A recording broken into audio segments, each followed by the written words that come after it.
Guess not all of Vesemir's teachings have receded into oblivion. A witcher can forget to eat, to drink, to breathe even. But a witcher never ever forgets to care for his blade. Yeah, I used to repeat that incessantly. Never tired of doing it either. What creature was it? Huh? Creature? One that gave you the scar over your left eye. It's new. I don't remember it. Souvenir from the cockatrice of Spala. Another addition to the collection. Nothing special. Yours has healed beautifully, though. Avallac'h. He prepared some special ointments for me. But that was before the curse gripped him. Wonder where he is now.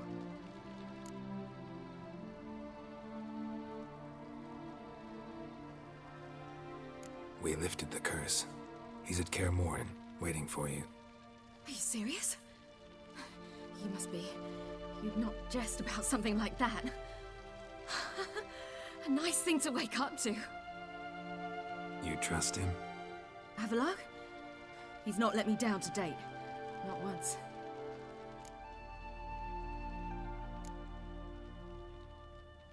Why exactly is Avallac'h helping you? Sages have never been fond of humans.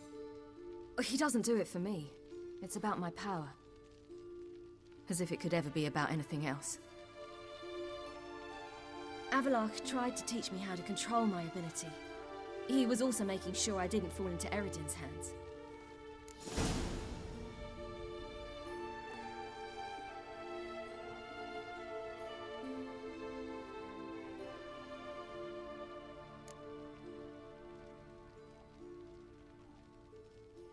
What's Eredin after?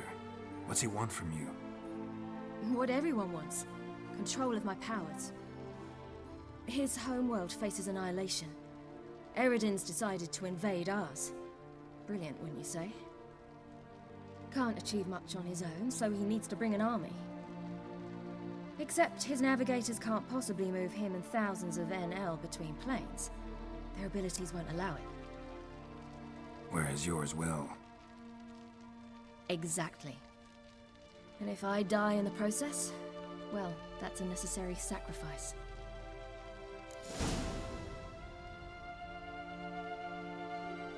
How do you ever start traveling with Avallac'h? As soon as I'd left you and Yen on the Isle of Avalon, I found myself pursued. Eredin and his Red Riders were on my heels. I fled through many worlds, many times. They came very close to catching me once. It was then that Avallac'h appeared, out of nowhere. He found a portal, and took us to a world where Eredin couldn't find us for, oh, perhaps half a year. The world where Eredin couldn't find you, what was it like? You wouldn't believe me if I told you. Try me. People there had metal in their heads. Waged war from a distance, using things similar to megascopes. And there were no horses. Everyone had their own flying ship instead. Ciri, stop fooling around. Told you you wouldn't believe me. We should have stayed there.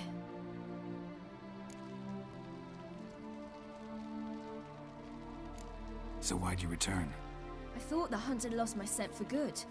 I thought I was safe. Besides, I wanted to find you. You and Yennefer. You were looking for us, we were looking for you. Times I thought you were just a step away. Other times, felt like I was going around in circles. I'm not surprised. There were times I fled pell-mell head first and forward.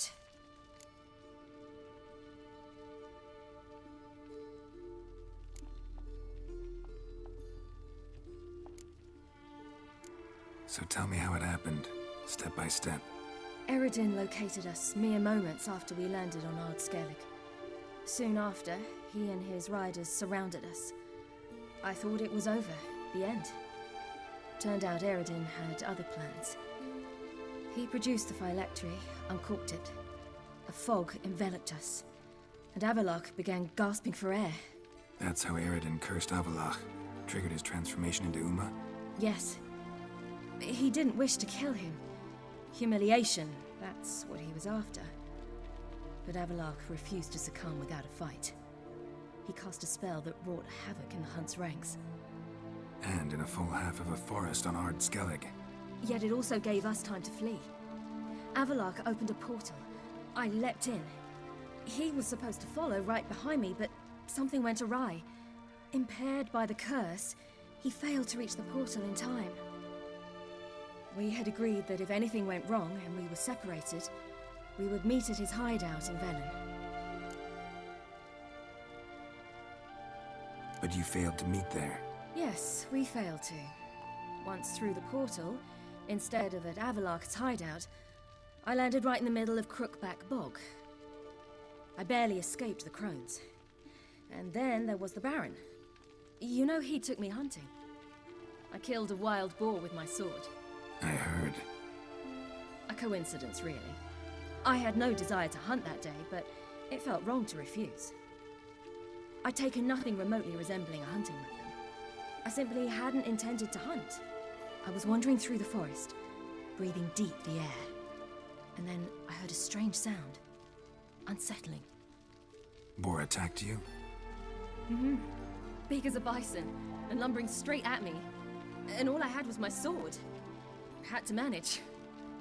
Did just fine, judging by how the Baron's men remember it.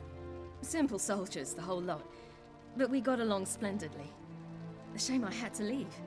Flee. But I didn't want to bring the wild hunt down on them. Apart from which, I knew by then the curse was progressing. So instead of looking for Avallac'h, I decided to find you and Yen. So how'd you even meet a man like Whoreson Jr.? You and Yennefer were nowhere to be found, and I needed someone who could fix the phylactery. No ordinary craftsman would do. I needed a mage, one with extraordinary powers. Dandelion took it upon himself to help me. It was as if his honor depended on it. He arranged a meeting with a mage, but it proved a trap set by the temple guard. Failed to mention that. Probably didn't want to worry you. Later, we learned the guard did that sort of thing regularly, in the hope of nabbing anyone who collaborated with mages. We needed to find another way. That was clear. Then Dandelion said he knew a man who owned a piece of Novigrad, as he put it, could do more than others. He was certain to know someone who could fix the phylactery. Whoreson Jr. Mm-hmm. I suspected it might not be the best idea, but I was desperate. I had no choice. You suspected right. Whoreson was not the ideal partner in crime. Damned simpleton got it in his head that we'd cheated him and kidnapped Dudu. Who you promptly freed only to have to flee to Temple Isle. Great idea. We hadn't planned it. Had no time to consider. We just bolted. I didn't even realize the guardsmen were driving me into a trap. Suddenly there I was, and I knew I had to disappear. At once. And that's when you landed back in Skellige. The shore of Hindisfjall. The first pleasant place that came to mind. Hjalmar and I used to swim there. Wait, so you actually wound up there by accident? I thought you and Avallac'h had arranged something. No, he simply sensed me use my power.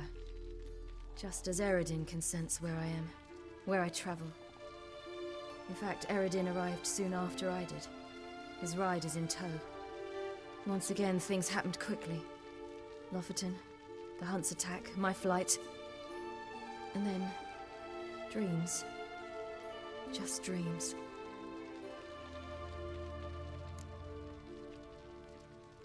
What did you dream? I've had nothing but nightmares lately. Pretty horrible. Likewise, for the most part. In one, a monster grown from a stillborn child chased you. Ugh, that was horrible. I had a few nice dreams. For example, in one we sat around a fire, drinking good wine, and all around people danced and laughed. I like that one a lot better. Me too. But these dreams, and the others, ended in some tower. No matter what I dreamed, in the end, I would enter a tower. Recognize it? Know where it might be? Not sure. I don't think so, but there was something familiar about it. And something terrifying. The tower was stark and dead. But at the same time, I felt I had to enter it. Did you? No. Dreams all ended with me searching for the entrance. And the last time, instead of the tower, I saw your grizzled face. If not for the scar over your eye, I'd have thought I was still dreaming.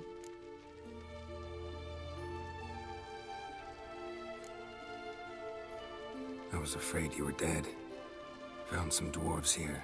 Said they'd try to wake you, but you were cold as ice, and you weren't breathing. And yet you came in. Who listens to dwarves these days? Speaking of which, they're probably getting antsy. We should go.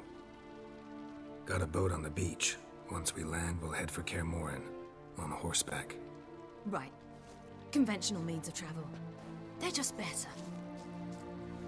Though a portal would be quicker. And draw Eredin to us immediately. Rather not risk it. Besides, I hate portals.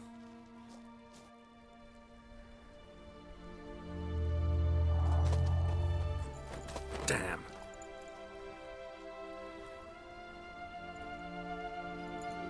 Listen, we gotta think of a way to